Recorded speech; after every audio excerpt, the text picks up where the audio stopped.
បច្ចុប្បន្នមនុស្សស្ទើរទាំងពិភពលោកដែលប្រឈមនឹងបញ្ហាជំងឺក្រពះ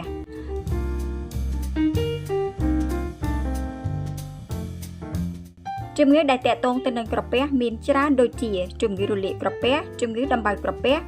ជំងឺច្រាលអាស៊ីតក្រពះនិងជំងឺមហារីកក្រពះបើទោះជាអ្នកជំងឺក្រពះមានច្រើនក៏ពិតមែនតែរោគសញ្ញាមួយចំនួនគឺដូចគ្នាការឈឺចាប់នៅតំបន់ផ្នែកខាងលើពោះខាងលើផ្ចិតឈឺពោះដែលមកជាច្រើនខែទៅជាច្រើនឆ្នាំឈឺពោះឈឺជក់ចាប់ពេញខ្លួនឈឺពោះពេលឃ្លានឬក៏ពេលពោះទទីឈឺចាប់មុនឬក្រោយអាហារឬឈឺចាប់ពេលគេងហើមពោះឧស្ម័នក្នុងក្រពះកម្ដៅក្នុងក្រពះចង្អោរក្អួត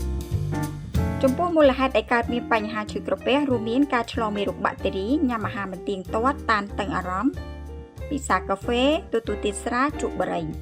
លេបថ្នាំបំបាត់ការឈឺចាប់ឬអាហារបំពន់ដែលមានឥទ្ធិពលរលាកក្រពះតើធ្វើដូចម្តេចដើម្បីការពារជំងឺក្រពះញ៉ាំអាហារឲ្យទៀងទាត់ពេលកុំឲ្យក្រពះទទេជាពីការញ៉ាំអាហារហឹរនិងជូរខ្លាំងប្រសិនបើអ្នកត្រូវលេបថ្នាំធ្វើឲ្យរលាកក្រពះអ្នកត្រូវពិគ្រោះជាមួយគ្រូពេទ្យសិនគេងឲ្យបានគ្រប់គ្រាន់ធ្វើលំហាត់ប្រាណឲ្យបានទៀងទាត់